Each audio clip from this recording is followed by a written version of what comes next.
तो इसमें आप लोगों को बताएं कि आज का हमारा इसमें बेसिक पर्पज़ है रिवीजन कराने के लिए, और इसके रिवीजन में हमने लिया है मॉडल टेस्ट पेपर 5। अब ये मॉडल टेस्ट पेपर 5 में हमने केवल 1 मार्कर लिए हैं और आप इनको ध्यान से देखते जाइए। और इनका सल्यूशन हमने पहले बना लिया था टाइम सेविंग के पर्पज़ से, और इसको आप ध्यान से देखें। और ये मॉडल टेस्ट पेपर के 1 मार्कर आप ज़्यादा से ज़्यादा सॉल्व करोगे तो आपको सारे क्वेश्चंस में एक पूरा सभी को समझ लोगे, सारे चैप्टर्स का आपका रिवीजन हो जाएगा और आप कम टाइम में आपका अच्छा आउटपुट आएगा। तो हम लोग इसको प्रोसीड करते हैं। Model test paper 5 part A, this is accounting for partnership firms and companies. तो इसको ध्यान से आप पढ़िए। देखिए XYZ entered into a partnership on 1 अक्टूबर 2022। अब ये ध्यान देना, यानी इन लोगों ने एंट्री कब की है पार्टनरशिप में? 1 अक्टूबर 2022 को। To share profits and losses in the ratio of 4:3:3। X however personally guaranteed that Z's share of profit after charging interest on capital at rate of 10% per annum would not be less than 80,000 in a year। अब इस question पे आप ध्यान दें, इसमें X ने personal guarantee Z को दी है, यानी फर्म ने गारंटी नहीं दी बल्कि X one of the partner ने गारंटी दे रखी है। किसको दे रखी है? Z को दे रखी है। और he will not gate 80,000 not less than 80,000 in a year. और यहाँ पे आपको ध्यान देना है कि 1 अक्टूबर से उन्होंने बिजनेस स्टार्ट किया तो it is only for 6 months. तो गारंटेड अमाउंट आप कितनी कर देंगे? 80,000 पूरी ईयर का है तो हाफ ईयर का 40,000। अब हम लोग आगे देखते हैं। कैपिटल कंट्रीब्यूशन दे रखा है और profit for the year ended 31 March 2023 to टू 1,60,000। तो ये तो आपका करंट ईयर का प्रॉफिट हो गया। और इसके बाद अब आपको इसमें से क्या ऊपर गारंटी में क्या दे रखा है कि X का शेयर, X ने गारंटी दिया है Z को कि Z का profit interest on capital charge करने के बाद 80,000 से कम नहीं होगा 1 साल का। तो सबसे पहले हमने इनके इंटरेस्ट ऑन कैपिटल कैलकुलेट किए, जो कि XYZ का रेस्पेक्टिवली 15,000, 10,000 एंड 7,500।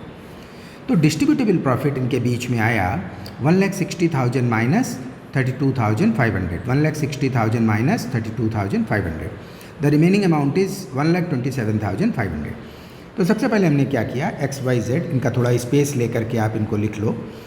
फिर इनके प्रॉफिट शेयरिंग में हमने 1,27,500 इंटू 4/10, दिस इंटू 3/10 Y के लिए और Z के लिए 3/10, ये इनका डिस्ट्रीब्यूट कर दिया।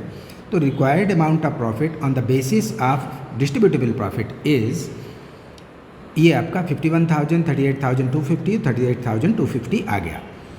अब इसके बाद चूँकि X ने Z को पर्सनल गारंटी दी है कि उसका 40,000 से कम नहीं होगा, तो इनके बीच का डिफरेंस वो है 1,750।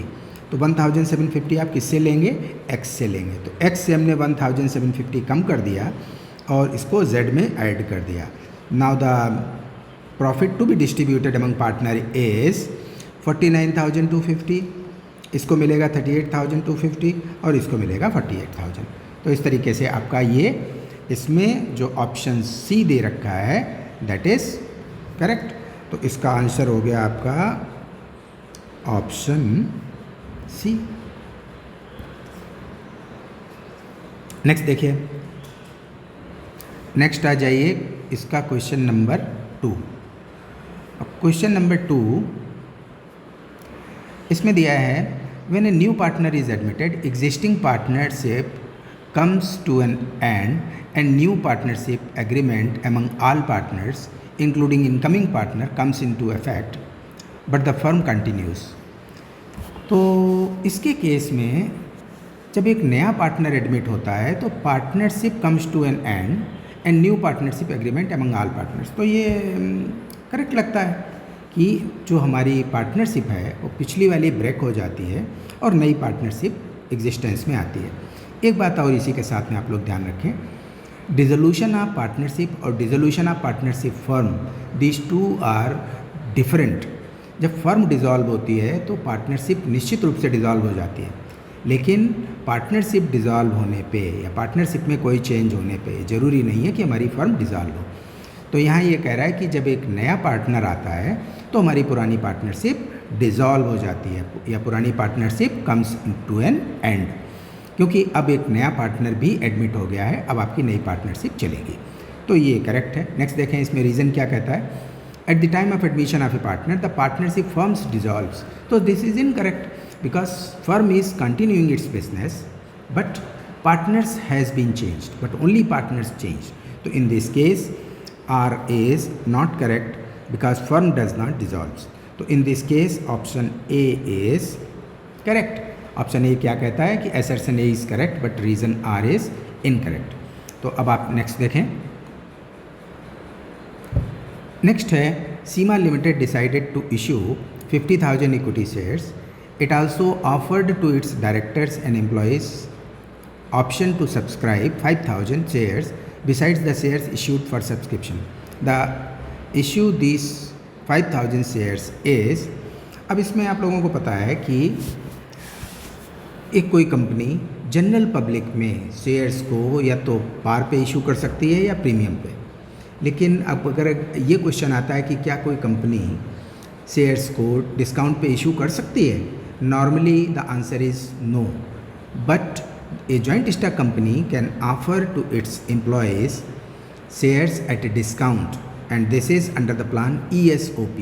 It is Employees Stock Option Plan. तो इसने जो अपने डायरेक्टर्स को, अपने एम्प्लॉयज़ को ये शेयर्स जो ऑफ़र किए हैं ये किस स्कीम के अंडर में हो गए, ये हो गए ESOP. It is Employees Stock Option Plan. तो in this case your option is D, क्योंकि अंडर ESOP उसने इनको शेयर्स इशू किए हैं। अब इसका और देखो आप,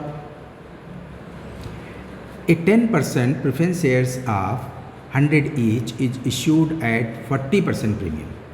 तो शेयर हमारा कितने का था, 100 रुपये का, इसको आपने ऑफ़र किया कितने में, 40 रुपीज़ में, 40 रुपीज़ प्रीमियम पे, तो आपका इशू प्राइस हो गया total 140 rupees to be redeemed at 20% premium. इसका रिडेम्पशन होना है 20% प्रीमियम पे, out of which 70 including 10 premium बस called up and paid up. The uncalled capital बिल भी, अब आप डायरेक्ट देखो यहाँ पे, इसने इसमें से जो टोटल आपका बनता है वो कितना बनता है, 100 + 40 इंक्लूडिंग प्रीमियम, और इसमें से आपका कॉल्ड अप कितना है, 70 इंक्लूडिंग 10 प्रीमियम, तो आपका 60 + 10 ये आपने कॉल कर लिया। तो अनकॉल्ड आपका क्या बचता है, जो उसका फेस वैल्यू है, नॉमिनल वैल्यू है, उसमें बचता है 40 रुपीज़, और जो प्रीमियम का आपको भी पैसा लेना है out of 40 10 had already been received 30 rupees, तो टोटल अमाउंट 70 हमारी बनती है। लेकिन इसमें क्या कहता है कि जब हम कॉल्ड अप और पेड अप की बात करते हैं तो इसकी अनकॉल्ड कैपिटल की बात कर रहा है, तो अनकॉल्ड कैपिटल इज़ 40 रुपीज़, क्योंकि हमारा कैपिटल का 40 रुपीज़ अभी कॉल नहीं किया है। तो इस तरीके से हमारा ये आंसर आ जाता है। नेक्स्ट देखिए, नेक्स्ट है हमारा क्वेश्चन नंबर 4। क्वेश्चन नंबर 4 में ये इसका सोल्यूशन है। पहले कोशिश करो अपने आप से क्वेश्चंस को देखो और उसके बाद में फिर आप हमारे सोल्यूशन में देखिए, इससे आपको सही ढंग से और समझ में आएगा। तो इसमें क्या था, Raman and Rohit are partners in a firm sharing profits and losses in the ratio of 3:2। इनका प्रॉफिट शेयरिंग था 3:2, ठीक है। They admitted Saloni as a partner for 1/4 share, तो इसको इन्होंने 1/4 में लिया। She was unable to bring her share of premium for goodwill in cash, the journal entry pass for adjustment of goodwill will be as below. तो इसका goodwill का इसने दिया है। अब इसमें एक बात आप जनरल एंट्री के बेसिस पे थोड़ी और सीखने की कोशिश करो। जब एक कोई पार्टनर एडमिट होता है, उसने अपनी कैपिटल दे दी, अगर वो प्रीमियम नहीं दे पाता है तो अब हमारे पास केवल एक ऑप्शन बचता है कि उस पार्टनर के करंट अकाउंट को हम डेबिट कर देते हैं उसके शेयर ऑफ गुडविल से। तो यहाँ पे सलोनी का जो शेयर ऑफ गुडविल बनता है दैट इज़ 15,000, और रमन और रोहित जैसे आप नॉर्मल कोर्स में सेक्रीफाइसिंग पार्टनर्स को क्रेडिट करते हो, इन द सेम वे दो सेक्रीफाइसिंग पार्टनर्स आर क्रेडिटेड। तो वो क्रेडिट किया गया है 10,000 एंड 5,000 से, और इसने देखो सेक्रीफाइस हमको बताया नहीं है, तो on this basis you can calculate the portion of sacrifice. तो जब उन्होंने 15,000 की सलोनी के गुडविल के पोर्शन को 10,000 और 5,000 में आपस में उन्होंने लिया है, तो इसका मतलब है उन्होंने इसी प्रोपोर्शन में सेक्रीफाइस किया है। तो द सेक्रीफाइस इज़ 10,000 जो गुडविल की वैल्यू है और 5,000, तो ये हो गया आपका 2:1। तो अब 2:1 वो कितने में कंट्रीब्यूट कर रहे हैं? वो कंट्रीब्यूट कर रहे हैं सलोनी के शेयर को। तो the share of Saloni is 1/4। तो 1/4 का 2/3 portion is contributed by Raman and 1/4 का 1/3 portion is contributed by Rohit. तो इनका कंट्रीब्यूशन आपको मिल गया 2/12 एंड 1/12। अब इनका जो ओल्ड रेशियो था, इससे आप इनके कंट्रीब्यूशन को, इनके सेक्रीफाइस को माइनस कर दोगे and you will get the new profit sharing ratio. तो 3/5 माइनस 2/12 26/60 ये आ गया।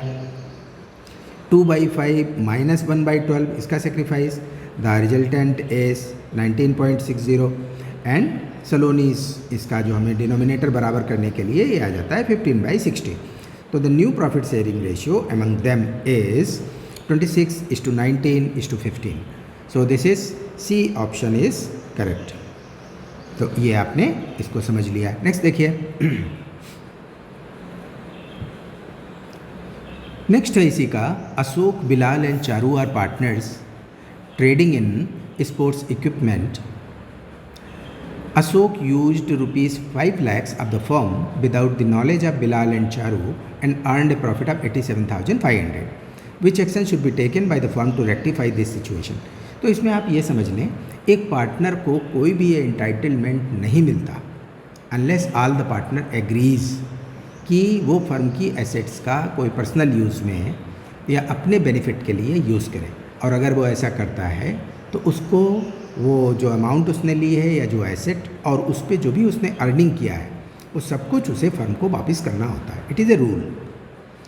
इवन अगर उसने मान लिया यहाँ पे 5 लाख लिया और उसमें उसको लॉस हो गया, 2 लाख का लॉस हो गया, तो भी उसे पूरा 5 लाख फर्म को लौटाना पड़ेगा। इसमें ये नहीं कह सकता कि हमको ये लॉस हो गया तो हम क्यों दें, जब प्रॉफिट होता आपको देते, तो जैसे लॉस हो गया तो वो भी हम आपको पे नहीं करेंगे।